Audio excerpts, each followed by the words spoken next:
آپ کے سامنے یہ عزیز محمد اسد جو طالب علم ہیں، حقوق اللہ کے اللہ تبارک و تعالیٰ کی طرف سے جو فرائض ہیں، ان فرائض میں سے ایک اہم فریضہ نماز، جس کے متعلق اپنی معلومات کے مطابق روشنی ڈال رہے تھے، کچھ عرض کرنے کی کوشش کر رہے تھے۔ جو کچھ بھی کہا آپ حضرات نے اسے سنا۔ اب دعا ہے کہ اللہ پاک ان باتوں پر ہمیں عمل کرنے کی توفیق عطا فرمائے۔ یقیناً تمام فرائض میں سے نماز سب سے اہم فریضہ ہے، سب سے اہم فریضہ ہے۔ اللہ تبارک و تعالیٰ نے قرآن مقدس میں فرمایا نماز بے حیائی اور برے کاموں سے روکتی ہے، یعنی جو آدمی نماز پڑھے گا تو اللہ تبارک و تعالیٰ اس کی برائیاں اور کوتاہیاں دور کر دیں گے، وہ خود بخود برائیوں سے دور ہو جائے گا۔ لیکن ہمارا اور آپ کا خیال یہ ہے کہ ہم جب نیک بن جائیں گے تو نماز پڑھیں گے، ہم یہ سمجھتے ہیں کہ ہم جب نیک بن جائیں گے تو نماز پڑھیں گے۔ اور قرآن مقدس میں اللہ نے فرمایا کہ تم نماز پڑھو گے تبھی تمہاری برائیاں تم سے دور ہوں گی۔ ہم جیسے بھی ہیں، جس حال میں بھی ہیں، آج ساری محنت اور ساری چلت پھرت مسجدوں میں اسی بات کی محنت ہو رہی ہے کہ ہم میں سے ہر ایک شخص مسجد آنے والا بن جائے اور اللہ کے آگے سر جھکانے والا بن جائے، اور اس بات کا احساس ہو جائے کہ اللہ تبارک و تعالیٰ نے جو ہم پر نماز فرض کی ہے، اس کو پڑھے بغیر ہماری زندگی اور جانوروں کی زندگی میں کوئی فرق نہیں ہے۔ وہ بھی کھاتے پیتے ہیں اور وہ بھی چلتے پھرتے ہیں، اور ہمارا بھی یہی حال ہے کہ ہم دن رات اپنے عیش و آرام میں اور کھانے پینے میں، اپنی آرام و راحت میں اور اپنی ضرورتوں میں مشغول ہیں، اور ہماری زندگی صبح سے لے کے شام تک مالک کی نافرمانی میں گزر رہی ہے۔ ہمیں سجدے کی توفیق نہیں ہو رہی ہے، ہمیں اللہ تبارک و تعالیٰ کے گھر جانے کے لیے موقع نہیں مل رہا ہے۔ آج ابھی کوئی کھیل کود کا پروگرام ہو، کوئی ٹورنامنٹ ہو تو ہمارے پاس وقت ہوتا ہے، ہم صبح سے لے کے شام تک ایک جگہ پر بیٹھ کر پورا ٹورنامنٹ والی بال کا ہو، کرکٹ کا ہو، کوئی سے بھی کھیل ہو، ہم دیکھ لیتے ہیں، ہمارے پاس وقت ہے۔ اور عشاء کی نماز کے بعد بازار میں ٹہلنے کے لیے تو ہمارے پاس وقت ہے، دوستوں کی محفل میں بیٹھ کر ہمارے پاس وقت ہے باتیں کرنے کا، لیکن آدھے گھنٹے کا اور 15 منٹ کا وقت ہمارے پاس نہیں ہوتا ہے کہ ہم مسجد جا کر نماز پڑھ لیں۔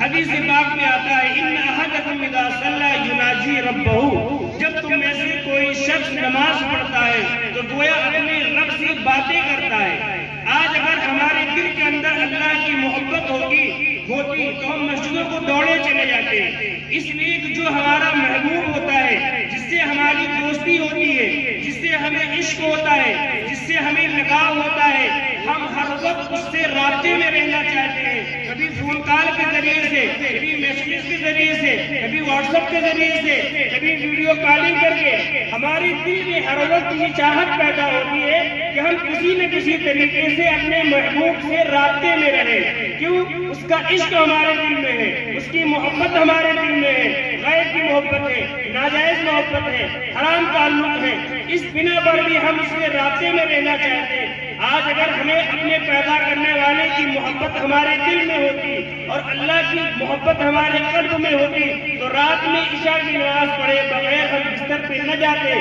کیونکہ بستر پر لیٹتے ہی ہمیں احساس ہوتا کہ ہم اس وقت نیند کی آغوش میں جا رہے ہیں، اور نیند میں اور موت میں کوئی فرق نہیں ہے۔ اس وقت بستر پر ہماری آنکھ بند ہو رہی ہے، پتہ نہیں صبح ہماری آنکھ کھلے کہ نہ کھلے۔ روزانہ سینکڑوں ایسے واقعات ہوتے ہیں، ہم ذرا سی بات پر کوئی ایسا موقع آتا ہے تو ہم کہتے ہیں بھیا ہم رسک نہیں لیں گے، اتنا بڑا جوخم ہم نہیں اٹھائیں گے، یہ اتنا اہم کام ہے ہم اس کے لیے وہاں نہیں جائیں گے، ہم رسک نہیں لیں گے۔ دنیا کا سب سے بڑا رسک یہ ہے، سب سے بڑا دنیا کا ہماری زندگی میں رزق یہ ہے کہ ہم عشاء کی نماز پڑھے بغیر بستر پہ سو جائیں لیٹ جائیں. اس سے بڑا کون رزق والا کام ہے؟ ہم نیند کی آغوش میں چلے گئے، پتہ نہیں صبح ہماری آنکھ کھلے کہ نہ کھلے، ہم اپنے اللہ کی مالک کی نافرمانی کر کے اپنے بستر پر لیٹتے ہیں، پھر اس کے بعد اپنی رات کی نیند میں سکون تلاش کرتے ہیں. ہمیں احساس ہوتا ہے کہ رات میں سوئے کروٹیں بدل رہے ہیں، نیند نہیں آئی. بیٹے نافرمان ہے، اس کی شکایت ہے. ہمیں کاروبار میں برکت نہیں، اس کی شکایت ہے. گھر میں ہر وقت کوئی نہ کوئی بیمار رہتا ہے، بچہ بیمار، بیوی بیمار، ایک کا علاج کراؤ دوسرا بیمار ہو جاتا ہے، ہمیں اس کی شکایت رہتی ہے. ہمیں بہت ساری شکایتیں ہیں، لیکن ہمیں سجدے کی فرصت نہیں ملتی، جس کے بارے میں فرمایا گیا کہ سب سے پہلے میدان محشر میں نماز کے بارے میں حساب ہوگا، اس کے بعد اور ساری چیزوں کے بارے میں سوال ہوگا. اگر ہم نماز کے حساب و کتاب میں پاس ہو گئے تو شاید اللہ رب العزت ہمارے آگے کے معاملات میں ہم کو آگے بڑھا دے اور پاس کر دے. اس طرح کی جو محفلیں ہوتی ہیں، جو جلسے ہوتے ہیں، چاہے آپ کو مسجد میں تعلیم کے نام پر روکا جائے، چاہے آپ کو مسجد میں مشورے اور حلقے کے نام پر روکا جائے، چاہے آپ کو مسجد کی آبادی کی محنت کے نام پہ مسجد میں روکا جائے، چاہے آپ کو خانقاہ میں بلایا جائے، چاہے آپ کو بازار میں یا کسی جگہ پر اس طرح کے اجتماعات اور جلسے پروگرام منعقد کر کے بلایا جائے، ان تمام پروگراموں کا، ان تمام محنتوں کا، ان مدرسے، مدارس اور مساجد اور تبلیغی جماعت اور خانقاہوں اور سارے لوگوں کی جلد فرد کا مقصد یہ ہے کہ امت کے اندر دین پیدا ہو جائے، شعور پیدا ہو جائے، اللہ کو پہچاننے والے بن جائے، اپنے مالک کے آگے سر جھکانے والے بن جائے.